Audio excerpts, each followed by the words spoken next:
Here's Mark Haney. Hola and buenos dias, amigos. ¿Cómo estás?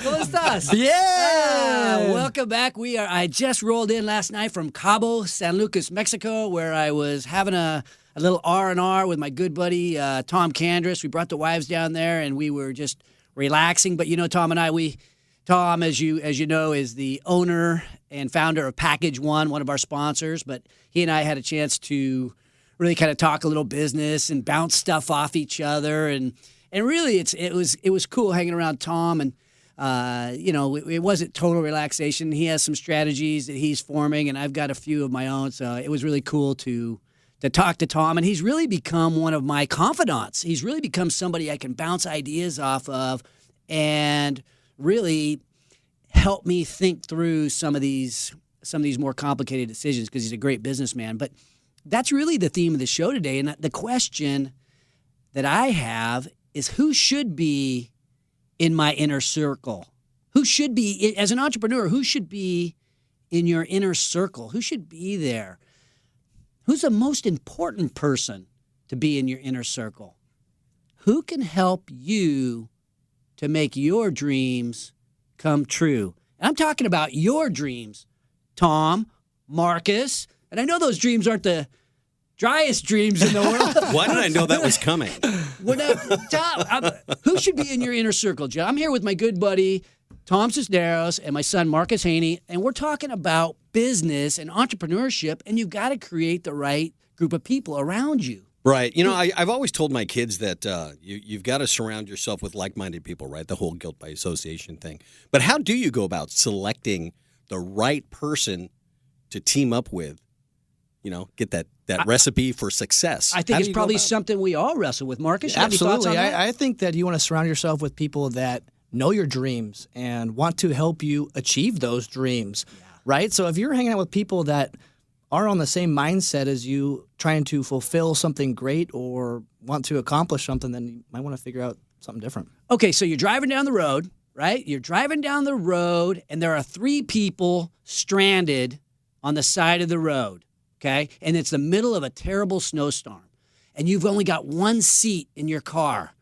Okay, now who do you pick up? Is it the girl of your wildest dreams? Right, there's 3 people on the side of the road. One is this really hot girl of the wildest of your dreams. Should I jump out of the gate and say yes? And the second one is your best friend, your best lifelong friend, the one that helped you when you got shot in Afghanistan. Good Lord. Or the third one is an old woman that looks like she's about to die. Who do you pick up? Wow. You only have one seat in the Porsche. Stack them up. Just stack them up. Am I a jerk because I picked a hottie? I mean, well, I don't. It just shows where your priorities are. well, Tom. if it's a business decision, I'm going to go with the old lady that's about to die, because with that comes wisdom. Oh, nice, Marcus. How about I'm you? going with my Marine buddy. I know he's going to be there for me through thick and thin, and will do the exact same thing for me. So I know that guy will always be in my inner circle. Here's what I'm thinking I would do. I'm going to loan the car to my best friend, have him take the old woman to the hospital, and I'll hang out. I'll stay back with the hot girl just in case she needs any comforting. What He's a a giver. setup! He's a giver. That's what I think I'm going to do. That's my plan as I sort of think this all through. But you know what?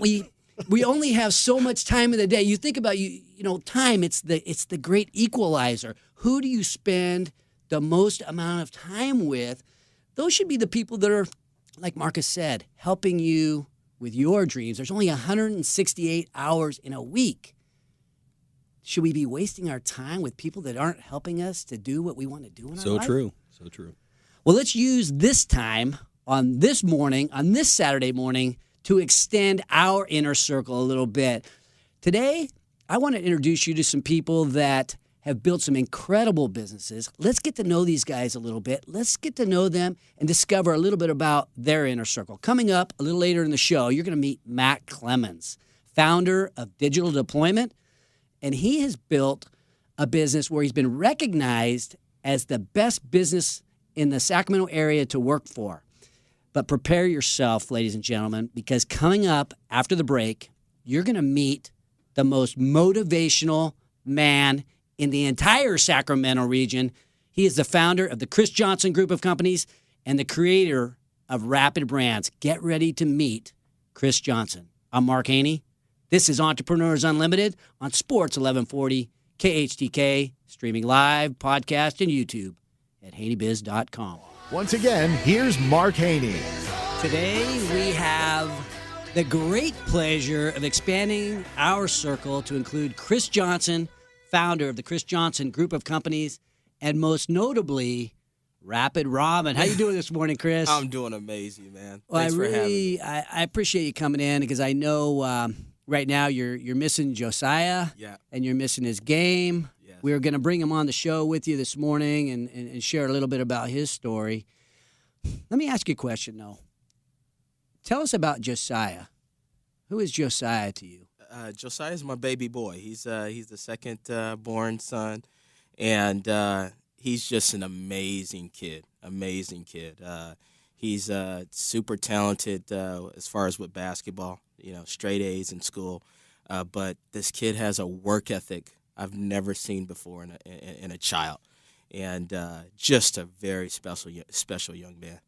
So today you're missing his game, and you don't miss games. That's not Chris Johnson. You don't take it to playoff. You go. So you have sacrificed one of Josiah's games to be down here with us, and we really, truly do appreciate it. So thank you, Chris. Who is Chris Johnson, and what is the Rapid Ramen Group of Companies? What is Rapid Brands? All right. Yeah. So as far as who's Chris Johnson, I'm a man of faith. I'm first of all a devoted husband, and I'm a father. Right. I married my high school sweetheart. Oh. We've been together since I was 14 years old. Wow. And I got 2 boys, 2 girls, and I'm so blessed, man. So blessed. And that's who I am first and foremost, right? And I'm a businessman, and I love being an entrepreneur. And the company Rapid Brands, it's the world's fastest growing microwave cookware company in the country. And started it with the Rapid Ramen being on Shark Tank. And a lot of people don't know. Now we have over 15 products. 7 of them will be in Walmart stores nationwide in April. 6 of them will be in Target. All 13 of them will be in Kitchen Collection. And we're the fastest growing microwave cookware company in the country. Okay, we got to ask you, what's it like being on Shark Tank? That's got to have been an incredible experience. It was incredible. As far as kind of give you some sneak peeks of Shark Tank, people ask me, is it real? It's unscripted. It's the real deal. And it was the scariest day of my life, but the most rewarding. And I went out there and I pitched my heart out. So for people that saw the segment, I was on, only shows about 13 minutes, but I actually was in there for an hour and like 20 minutes. Oh, wow. And so they cut that all the way down. But I tell you, I never knew the power of TV. Like you got Super Bowl tomorrow. I never really understood, why are they spending so much money on Super Bowl commercials? I get it now. I mean, from the airing of that show, it put our company on a rocket ship. And we've continued to leverage that and having a lot of success because of it. You said it was scary. You intimated that maybe, were you nervous? You know what? I'm a pretty confident guy, but there's something about, I wasn't nervous from being on the panel with these sharks. It wasn't just them. Okay, so you got these billionaire and multimillionaire panelists that you're going to be speaking to, but then you also have 10 million viewers. So the part that made me nervous. That's almost as many as we have. Wow, you don't seem nervous at all. Oh, today. Man, no, really I'm good to go. Okay, good. Well, what made me nervous was this. Is I was battling being strong and tough as a business person and negotiating and that, but also I wanted to be likable for the 10 million viewers. So that's a hard thing to balance. Does the negotiation really happen there live on TV? Oh, no question. That's the real negotiation. Oh, that's the real deal. That's the real deal. So the first time I see the sharks is when I walk out down that hall. So when you YouTube that, is when I walk down. Your heart does. Boom. Oh, your heart's beating like crazy. Mark Cuban. Oh my gosh! You. But I was so prepared, Mark. I was so prepared. I watched every single episode of Shark Tank, and I wrote down every single question that they've ever asked. It was 182 questions. And I knew those questions intimately. And so I was ready. But more so than just the preparation for Shark Tank, it made me know my business down to the last penny. And so I built my business based on that education. Like, so that more than just the preparation for Shark Tank, that studying as far as preparing to get on that show, it just made my company leaps and bounds. Let me make sure I understand that answer. So you had watched Shark Tank, you watched every episode, you studied it, and your business model was built around the variety of questions that they asked the rest of the guests. And so you built a business model and then went out for Shark Tank. That's absolutely correct. Wow. And then how did you get this rapid growth? You know, I tell you, it's work ethic. You know, I tell a lot of people, you want to achieve something successful, faith and work. And, you know, I have this thing where, you know, I'm just fearless. You know, I exhaust myself daily. So every single day, as an entrepreneur, you don't have a boss, right? And so that discipline and accountability has to come within.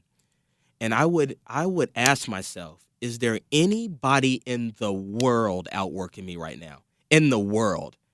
And if I could say yes, I didn't deserve that opportunity. So my thing is, if you have energy at the end of the day, you didn't work hard enough. And see, when I prepare my day, I go after the stuff that a lot of people put in, you know, that procrastinate on. You know, I don't do a lot of busy time searching, doing the emails and all that stuff. I go after the hard projects. And so I'm exhausted at the end of the day. And what happened is those days accumulated. So you think I filed this patent and I launched November 2012. It's only been just under 3 years. That in that time period, we're now 50,000 doors nationwide. We're open in 4 countries this year. We have over 15 products, 25 patents, licenses with Disney, Marvel, Nickelodeon, colleges nationwide, aired on Shark Tank, Good Morning America, and all that in less than in 3 years.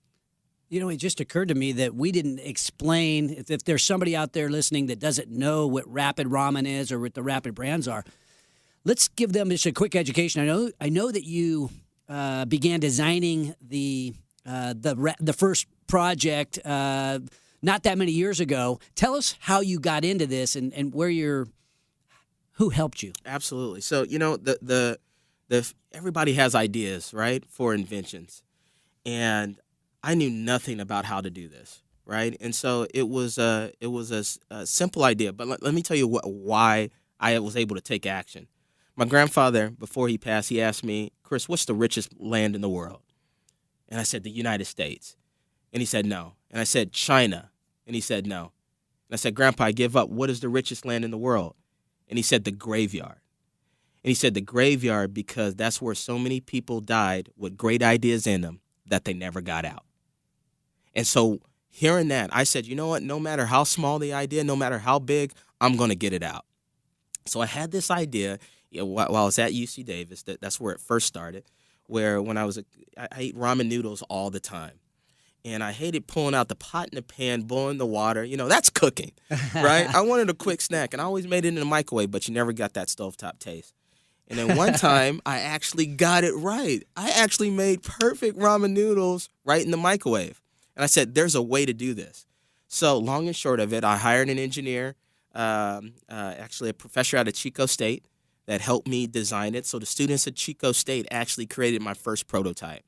And from there, the professor I brought on as a consultant helped me create it all the way to mass production, and that's exactly how I got started. And then you took this idea and you pitched it to Walmart and other major retailers. Tell us about that pitch. What's that like? You know, it's the pitch. You know, I tell a lot of people that it's just talking about your product. With enthusiasm, you're not selling a product. You're just just talking with the customer. And retailers really responded to that.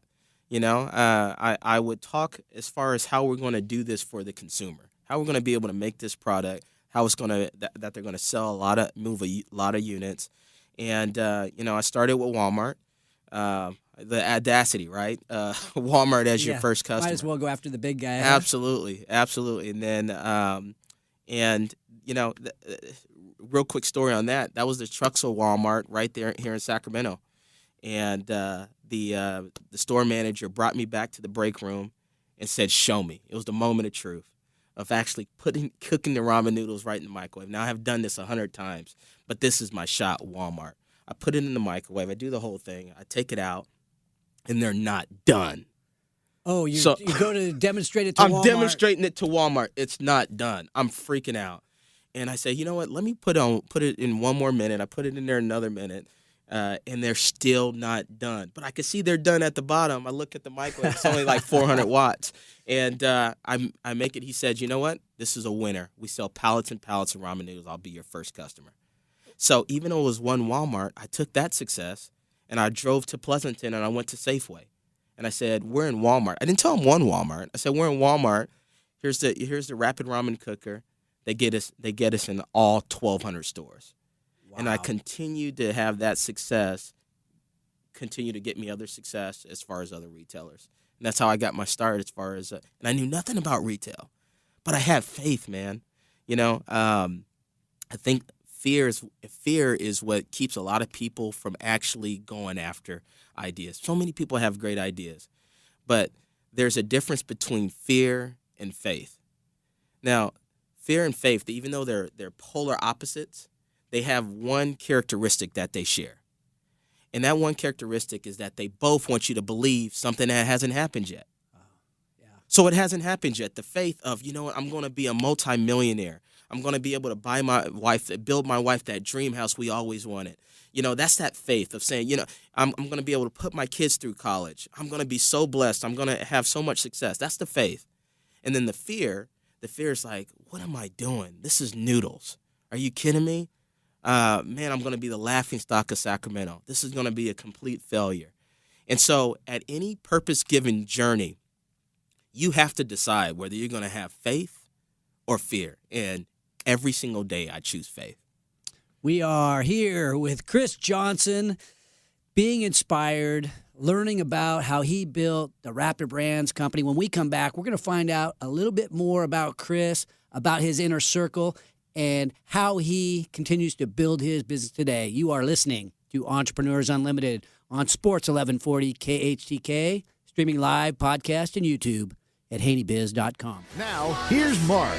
And we are back with Chris Johnson, the founder of Rapid Brands, talking about his Shark Tank experience, how he's built this company, and he's in thousands of retailers. But Chris, we're also talking about fear and faith and the similarities they have. But come on now, we've all got fears, and we've all got doubts about who we are, what we're trying to accomplish. How do you deal with any doubts you might have? Doubt cannot find room in a man that's consumed by faith. And I'm going to tell you, doubt is the biggest stealer of dreams, even more than fear. And the reason is because doubt's reasonable. Okay? So fear comes in the front door. It kicks your door open and says, you know what, this is going to fail. You're not going to succeed. Doubt's reasonable. Doubt comes through the side door. And doubt says, you know what, man, you're not going to be able to spend as much time with your kids. Yeah. You know what, if you work harder on this job, I know you want to start this business, but man, this type of income, everything's kind of okay. Yeah, doubt's sneaky. Doubt it gets sneaky, me. Right? And so that's really what stops people from being their best selves and meeting those dreams that they have. And see, what doubt does, as far as its sneakiness, what it happens is you lower your expectations of what you want out of life. Doubt brings them down. Doubt makes you comfortable. Doubt makes you complacent. And so you can't have doubt. You got to be bold. I say being realistic is for cowards. Who decides what's realistic? Was it realistic as far as the journey and the success we had? Was it realistic to say that, if I were to take it back a year and say, Mark, here's my projections. In the next 3 years, I'm going to go on Shark Tank. I'm going to be the fastest growing microwave cookware in the world. I'm going to open up Canada, Mexico, China, and Japan. I'm going to have 15 products. It's going to be the number one selling on Amazon.com. I'm going to go on Good Morning America 3 times. It's going to be Walmart's going to buy 1.5 million units for back to school, and I'm going to do all this in less than 2.5 years. Someone would say to me, what, Chris, be realistic. That's not realistic. So what I realized, being realistic's for cowards. There's no precedent. You just got to go after it. Doubt makes you put being realistic in your projections. So I don't be realistic. I'm going at I pray and I act boldly. So what? I want to do 100 million this year. That's my goal. And I don't allow chatter of others to make me realistic. Because when I look back all the blessings where I come from, that's not realistic. So who is in Chris Johnson's inner circle? How do you choose those people that you don't want people that are going to bring doubt into your inner circle? I'm violent when it comes to picking my inner circle. I call it proximity. And really blessed to be in, a lot of great groups. EO is one of them, which is just fantastic. But I have just an amazing circle. I use guys like Hayes Barnard, who's had just amazing success.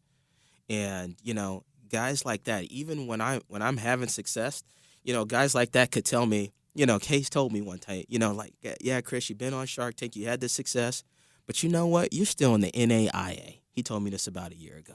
You're still in the NAIA. You're not even D1 yet. NAIA, the lower league. The lower league, right? Lower, and so, tournament. But so for someone to tell you that, and I know I have success, but basically he was telling me, you haven't even cracked your full potential yet. And it gave me a reality check of like, you know what? I got more to do. There's more in me. And I turned it up even more this past year. And so guys like that, guys like Yatish Mishra, that have had amazing success and are just wonderful people. Tom Candrish, you mentioned Tom. I mean, Scott Syfax, Darrell T. Yeah. Like I have really, really amazing people that I can count on that are in my corner. And I'm just going to mention something about he used the term EO, and that's the Entrepreneurs Organization. And we have talked about that somewhat on the show, but some of our guests, some of our close friends are part of that. Chris, you and I are both members of EO. We're not in the same forum, but it really is a help in the inner circle. And I want to talk a little bit about what motivates you, because you're so motivated. Where did your inspiration come from? You know what? I've always, I think it starts with my dad, right? I was so into basketball. I love playing basketball. And my dad, he never said, hey, Chris, have a backup plan. He said, have 2 dreams. He said, because, once you're done with playing basketball, you'll be about 36, 37, when you get out of the NBA. And you're gonna have that. You still got the rest of your life, so have 2 dreams. And I didn't know no backup plan. No Just backup.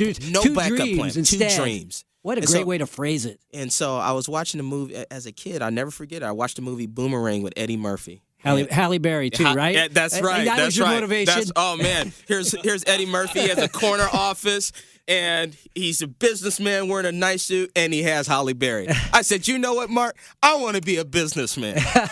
and you know what? I'm living my dream. And so when I was young, Mark, I didn't want to be famous. I wanted to be rich. I wanted not just being rich to just be able to provide for my family and have a dream house and have my dream car, but also so I can bless other people's brains out without even affecting me, where you can be an impact to someone else. And so that was always my motivator. And so I declared 2016 the realization of childhood dreams. Nice. And I'm right there. I'm right there, and I'm motivated by that, and I feel very, very blessed. When Marcus and I sat in your office, we looked at the wall, and there's something you call the gratitude wall. Yeah. Can you share with us what that is? Absolutely. So basically, if you go on my wall, on Capitol Mall, beautiful office, and on my wall, it's very important for entrepreneurs. So many times we focus on the big win and the big success that we're going after. And in doing that, we forget about the small victories along the way. And I found I was doing that. And I said, you know what? I'm going to dedicate a wall that shows all the little successes that are along the way. I call them my look around blessings. So many people, they count their problems instead of counting their blessings of how awesome their life is. So even in my days that are challenging, I could look at this wall and be like, you know what? I'm blessed. And they're just little things, but that they're every single picture. There's nothing in there that's not meaningful.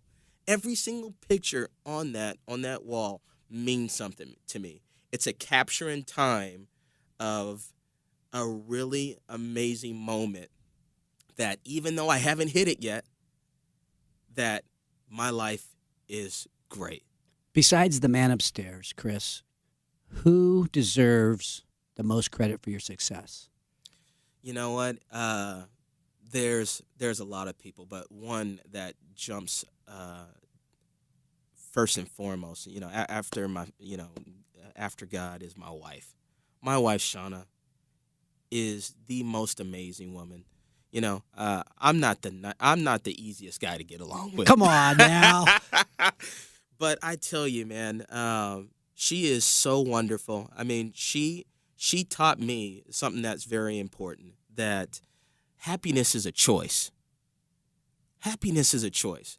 My wife is always so happy, always so loving, always so giving, just always happy. And I was like, it's easy for you to be happy. You're stay-at-home mom, life's grand. But you know what I realized, Mark? There's a lot of unhappy stay-at-home moms. And what I realized is that it was a choice. She chooses to be happy. She chooses to look at the things that are going on in her life that are amazing. She chooses to look at the good things in me. And so I started to do that. And my life's more happy. Oh, that's awesome. And so she's amazing. I mean, I had a big, giant meeting with Top Ramen, the biggest Top Ramen in Marathon. And because of my injury, I couldn't fly.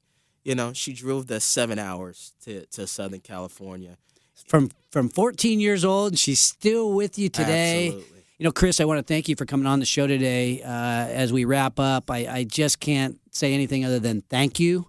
And I think we learned a lot. I want to invite you back on the show. Hopefully Josiah can join you. Absolutely. And we'll hear more of your story, incredible story of Rapid Ramen, the Chris Johnson group of companies. I'm Mark Haney. Coming up after the break, you're going to meet the man behind Digital Deployment, known as the best place in Sacramento to work. You're listening to Entrepreneurs Unlimited on Sports 1140 KHTK, streaming live, podcast, and YouTube at haneybiz.com. Here's Mark Haney. Welcome back, and we are here with Matt Clemens, the highly technical and extraordinarily empathetic leader of Digital Deployment. We're so lucky to have you down here on a Saturday, Mac. Yeah, thanks for coming down. You drove the Tesla down. Yes. And looking good in the Tesla. Yes. Thanks for coming down. So, Matt, can you give us an overview of your company or group of companies? What do you got going? Yeah, sure. So first we've got Digital Deployment, and that was basically the way that I paid my way through school. When I was 20, I found that the best way to make money on the side was to create websites. They were so easy to build because I could build them from anywhere. And, I'd be driving from Monterey to Sacramento or wherever, and I had the ability to just create and create these websites that would illuminate these great organizations. And so you started a business to help pay your way through college? Okay. And then went on, and then later, just the spirit of entrepreneurship, I just find so fun and so exciting. And so some other companies popped up along the way, one of which is GrogTag. And GrogTag, basically, what you were saying earlier about how people spend their time being so important. You don't always need as much time as you think. And that was the big lesson from my second company, GrogTag. Just some friends and I would get together and drink beers on Tuesday nights, and we'd work for 4 hours. That's your inner circle. My inner circle. Yeah, actually, a brother-in-law and a good friend who was a designer. And we'd sit around and make beer labels and do silly stuff because they were all homebrewers. I'm not a homebrewer myself. And there was this problem where nobody could label their beer. And so because you go to put on labels and they'd fall apart, you'd have all this residue, and homebrewers reuse their beer labels. So we came up with this new technology that basically created this reusable beer label. It's more like a window cling. So you can peel it off, wash your bottles, and then put it back on.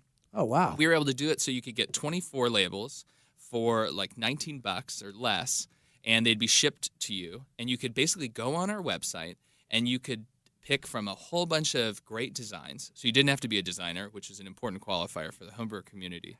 And you could pick the label that worked for you. And we made some like really inappropriate and silly labels that people could customize and make appropriate if they wanted. So they're reusable beer labels, so you don't use as many beer labels. Right. That would save me tons of money. Right. And, and so it started there. And, at first, like my mom was the only customer, and then we had a few other people that slowly ordered. But it was $60, and we were so excited our first month. We were like, 60, we sold $60 worth of labels.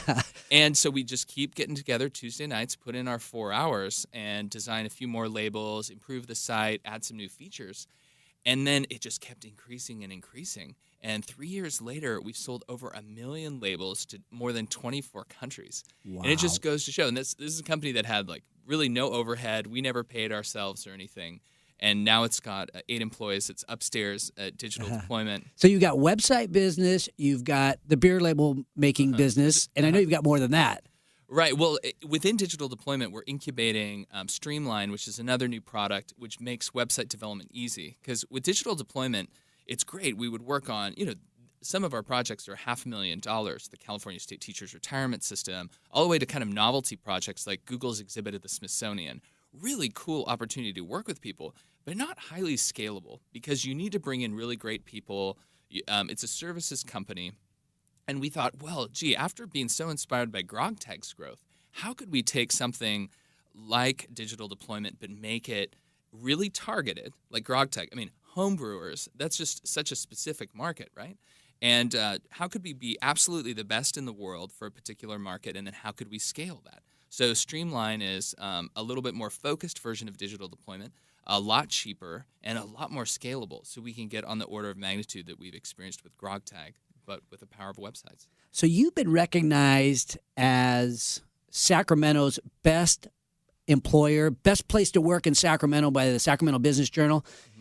And walking through your office, I can see why. But share with us a little bit about the vibe there at Digital Deployment. Okay, well, the vibe is very sort of grassrootsy, very midtown, but very comfortable. I think I just am so puzzled when I look at business today and how people manage. There is such kind of maybe it's a historical need. Maybe this comes from the factory era or something, but there's this big model of command and control where everyone wants to boss everybody around. And I just don't think that works, especially with smart creatives. And so we, in our workplace, are committed to 3 things. And this really comes from, Daniel Pink's book, Drive. Autonomy, mastery, and purpose. And I'll explain those briefly. And I just think this is so important in any workplace. And whether you're working for somebody or whether you're creating your own business, you really want to honor and empower the strengths and contributions of your team. Because you get into being an entrepreneur because you're good at something. But then you grow a big business because you bring in others who can be good at something too. So you don't want to stand in their way. And I'll be honest, I didn't realize it, but in the early years of my company, I was really standing in the way of my employees succeeding because I wanted to do everything myself. You start by hiring people that are going to help you be good instead of hiring people that are themselves good and can take it to the next level. Well, you spoke about empowering the strengths of your team, and how do you do that at Digital Deployment? What do you do? Right. So back to those 3 principles. First was some autonomy. So we have an unlimited vacation policy at Digital Deployment. And I didn't want you to bring that up on the air. I have a few employees that are listening, and you're kind of ruining my gig, Mac. Let's keep that between us, okay? Can we? I don't want you to make a big deal about this. No, seriously. How do you zero? Tell us what that is. Limits. Well, basically, you have to trust your employees, and people put in a lot of rules to not have to really question, like, do I actually trust my employees? And what I say is that you need to get the work done.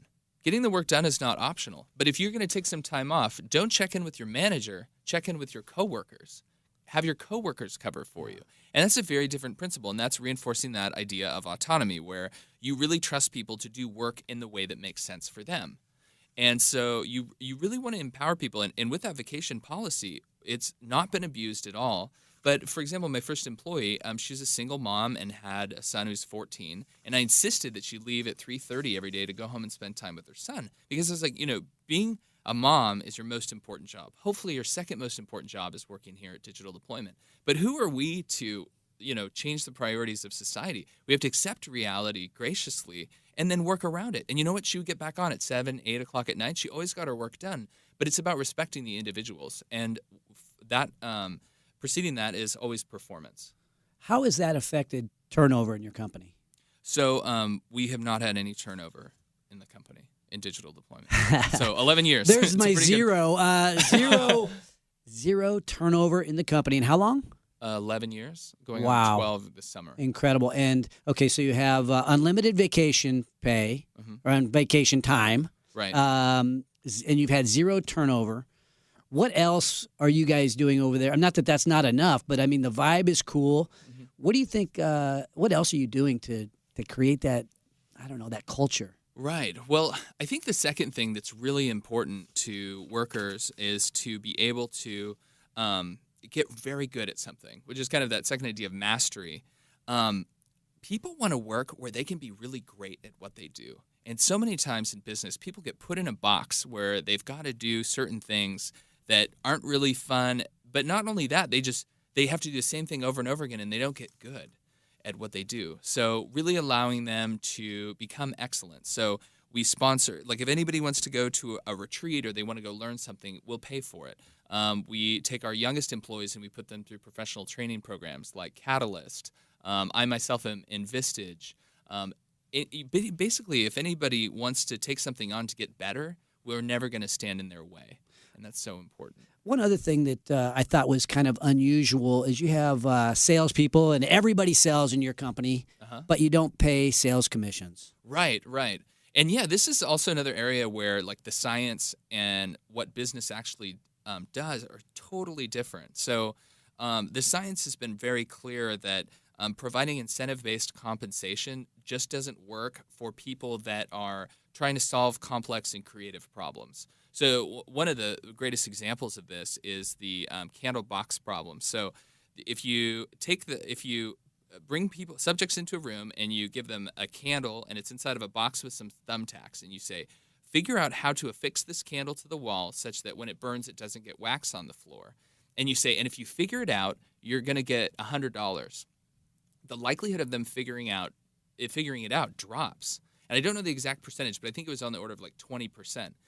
If you don't give them any money, they figure out that they can affix the box to the wall with the thumbtacks and then put the candle inside of it. It's very like an out of the box. Pressure. The pressure. Now, the pressure works great if you're asking people to move a bunch of bricks, if it's just sheer force. But if you have to see outside of the problem, it's kind of like a finger trap. Like the more you pull, the more you get stuck. And so we pay our salespeople very well. They make what they would make if they were killing it with their commissions. But they don't actually get commissions. They just get that high salary. And if they perform, they stay. If they don't perform, we move them on or change the position, change their salary, work it out in conversation. But it is just really, really important to remember that as conventional as a commission concept is, it doesn't support high performance, and it's important to look at the empirical data. And you guys have had some great growth, and you're known as the best place to work in Sacramento, but it hasn't always been easy. How did your inner circle rally around when your business went through a little bit of a decline in business? Yeah, okay. So I think that's a great point, and this is where that the investing in the employees pays off, in my opinion. So we've always been really generous with the employees and always done, whatever it took. And it's not just to be nice necessarily. It's because that really does lead to great performance, in my opinion. But for example, we created an ownership culture at Digital Deployment. And so early on, because it was bootstrapped, we never had to take any external money. And so I took what we would have take in venture capital, which was about $1 or $2 million at that time, and we created an incentive stock option pool for the employees, and instead gave the ownership to them because they had performed so well, and we were able to basically reappropriate the company so that they could hold it instead of an external bank. And that was a really cool program because basically it created a strong culture of ownership within the organization. And the incentive stock option programs are cool because they vest, so they don't instantly become owners, and they have to exercise options, but it gives them all the tax benefits and so forth.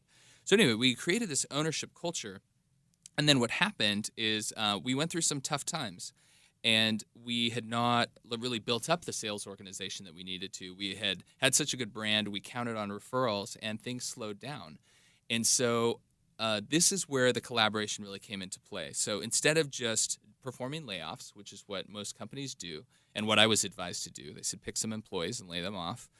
We brought everybody into a room together and we said, hey, how do we get through this? We need to cut $30,000 to $40,000 a month out of our operating expenses. And they came back and they said, let's all reduce our salaries 20% because we don't want anybody They to go. voluntarily decided among themselves to cut salaries by 20%. Yeah, this is the employees' ideas, and it's nice because it's far in the past, past now, but there was this team-wide mentality. They're like, no, we want our stocks to be worth something. No, we like all our teammates. We don't have any B players to cut, or it'd be an easy decision. And so they came together. It massively lowered our operating overhead because 90% of our costs are people, and they held out for months until things rebounded, and we didn't have to go to any kind of outside venture partner. We didn't have to dilute the equity or anything. They really rallied and came together, and they helped each other out. If somebody was moving into a new apartment, they're like, here, let me, why don't you borrow my truck, or here, because they were really in it together. And that was we came out so much stronger than we went into that. You would think that would be a bad thing, but it's strange how your hard times can create a culture of high performance. And I'll tell you what, everybody pays attention to the finances now. Matt Clemens sharing his story of building a team. The best place to work in the Sacramento area is Digital Deployment. And Matt Clemens, thanks for sharing your story today. I also want to thank Chris Johnson for coming on the show. And I want to thank our sponsors, Limitless Limo, where you can get once-in-a-lifetime big boy rides, custom excursions, anything you want. Even Snoop Dogg can stand up. 6'4" Snoop Dogg can stand up inside a Limitless Limo. And next week we will have the brilliant John Bissell, CEO and co-founder of Micrometis. And we will also have the piano man, Mr. Brendan Lowe.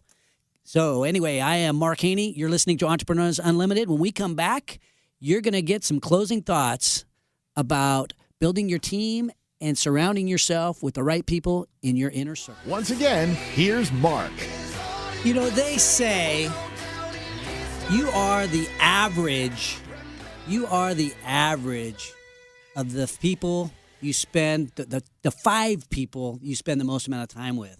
And today, I think spending time with Mac and Chris and Marcus and Tom and really having you guys rub off on me. I mean, it feels good. I feel like I definitely learned a lot today, and it's really appreciated. So it makes me think about what my inner circle is and how the time we spend with people, it's so valuable. We only have so much time. There's only 168 hours in a week, and we got this 1 hour a week, and we are spending time with some of the finest people in Sacramento.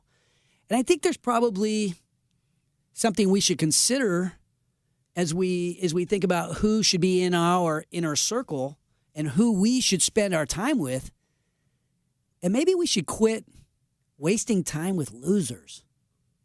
I know that sounds really harsh, but I think there's times in our day when you look and you're like, why did I just spend so much time with that person, listening to that or being a part of that? And maybe I should have thought that through ahead of time. So maybe we had to ditch the doubters, right? There's people that don't believe in us. They don't even care about us.